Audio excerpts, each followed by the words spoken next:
Hurricane season's here once again, and while we always hope for the best, we need to be ready for whatever comes our way.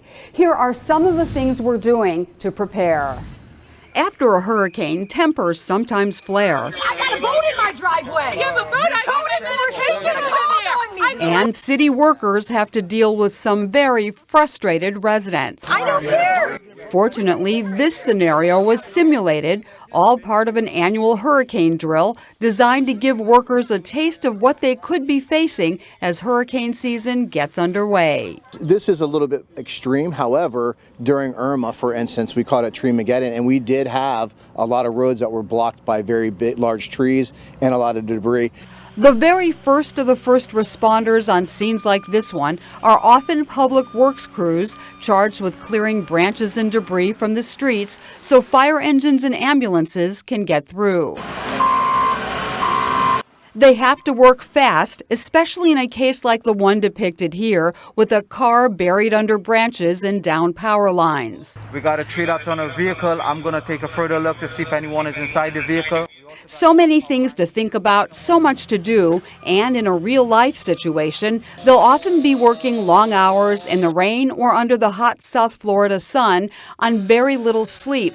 That's one reason why getting in some practice before an actual emergency occurs is so important. So if they do it wrong, I mean, it would be could be loss of life, loss of limbs. So it's very important and imperative that we share with them and show them why they need to do it right. And it's absolutely critical that we give them all the tools that they need to be able to successfully carry out the duties that they were charged with. During this drill, supervisors kept an eye on what went well and what needs improvement, from the condition of the chainsaws they were using. The chainsaws, we noticed that I think both blades were dull.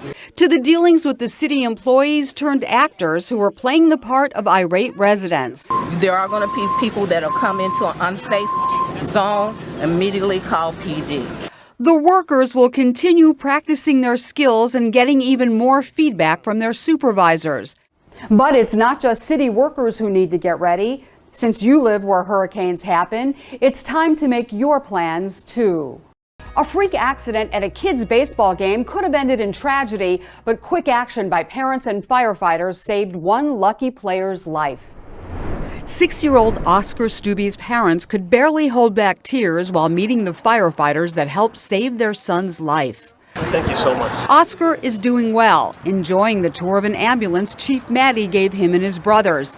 He doesn't recall riding in it or anything else that happened after he was hit in the chest by a baseball during a game at Phipps Park. You don't remember anything? No. But his parents will never forget it or how it felt to realize that just like what happened to the Buffalo Bills' Damar Hamlin, their little boy's heart had stopped. Just an unspectacular pop fly to center field that hit him wrong at the wrong time, and the 40th millisecond window of his heartbeat and the impact stopped his heart. So I called 911 and ran to him and ended up doing CPR. I'm a nurse. I've done it once before in a hospital setting, but never as a mom to my own child. When I was doing the compressions about, in a minute and a half into it, I was realizing, this is my son. We are at a baseball game. This shouldn't be happening, but this is the reality. And, I was starting to break down a little bit, starting to cry. When it became overwhelming, another mom, who's a physician's assistant, took over until firefighters arrived.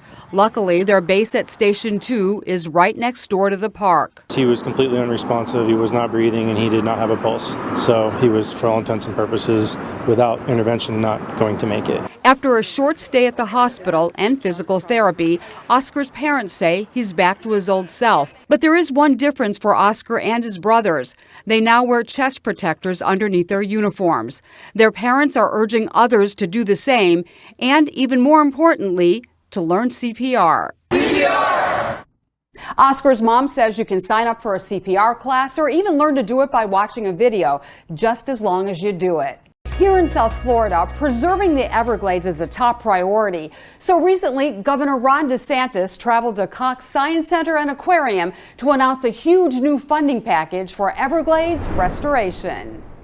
With the Everglades exhibit at the Cox Science Center and Aquarium as a backdrop, Governor Ron DeSantis announced that he plans to approve more state funding to clean up the Everglades and improve South Florida's water quality. That's going to be really, really meaningful.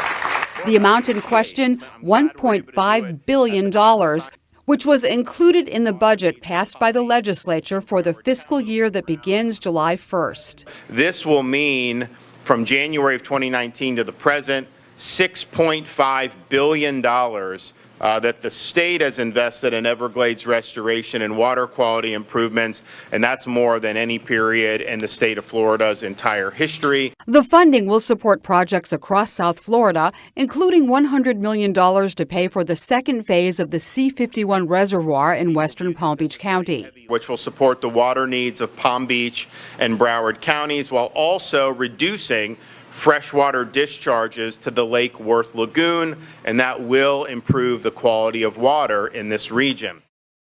The governor says while he may veto some line items in the budget, this one will make it through. A local musician is educating people about the beauty and culture of African drumming. We caught up with Abasi Hanif during a class at Mandel Public Library. These rhythms are more than just music to Abasi Hanif. They're part of how he feels and who he is. To me, the importance of African drumming is reconnecting with our African culture as African Americans. Levels of rooting and healing comes with it. Abasi has been an African percussionist and spoken word poet for many years. Every time he plays the drums, those feelings go even deeper. As African Americans, we know we have ancestry that goes into Africa for hundreds of years, and drumming and dancing is all a part of that. On this day, Abasi is sharing his art with children and their parents at the Mandel Public Library. The words are ago and ame, right? Whenever I say ago, that means it's like a call. It's like can you hear me? It's like a hey. And when you say ago, it's like a ho, yeah, we hear you. Teaching them about technique and symbolism, sharing what it means to him and to them. Feeling the pride that you feel by doing it and learning about it will create a better feeling about oneself. And if children feel better about themselves, they behave better, they act better, they carry themselves better, they want to learn better, they approach the world in a different way, and they become better people. As the session progresses and drummers become more confident, the vibe can only be described as transcendent. The drumming is something that just reaches to your soul. You just feel it.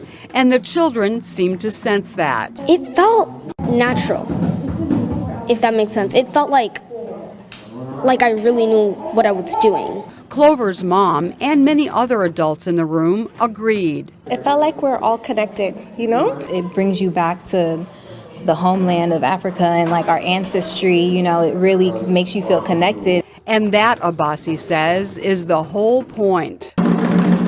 You can find out about Abasi's upcoming events by checking out his Live in the Rhythm Facebook and Instagram posts. If you like to walk along the waterfront, you may have noticed a pretty impressive collection of yachts docked there recently. They were all part of the Palm Beach International Boat Show. At the Palm Beach International Boat Show, with a record number of yachts lining the docks, the waterfront looked a bit like something out of a James Bond movie. The vessels were eye-catching and extremely pricey, as Mayor Keith James alluded to at the show's opening ceremony. The best boat to have is a friend with the boat. So I think I got at least 800 friends out here today, right? Your friend would need nearly $14 million to own this yacht. It's 150 feet of pure luxury with room for 12 guests and 9 crew members. So up here on the flybridge, we have a beautiful lounging area. Broward County native Josh Marshall used to crew on yachts like this one. Yes, just like on Bravo's Below Deck. After getting married, he traded year-round traveling for selling high-end yachts at home, and he hasn't looked back since. I grew up in Fort Lauderdale, being out on the water, spending time on boats, and just fell in love with the idea of being on boats and the passion that I had for the water and boating. I just decided to make it a career. Potential customers spend hours checking out all types of yachts, taking their shoes off before climbing aboard, getting a feel for them, sometimes even taking a ride. Their reasons for being here range from just browsing. Are you tempted? Well, always tempted. To looking for their next spectacular toy. Look looking for about 30 to 35 foot cabin cruiser. And even though most of us can't afford the multi-million-dollar price tags on these mega yachts, we're still reaping the benefits. Looks perfect. That's because the boat show employed 15,000 people, and visitors spent money not just at the show itself, but also at restaurants, bars, and stores all over town, which was a big boost to our local economy. Most of the really big yachts have moved on for now, but you can still see a few along our downtown waterfront.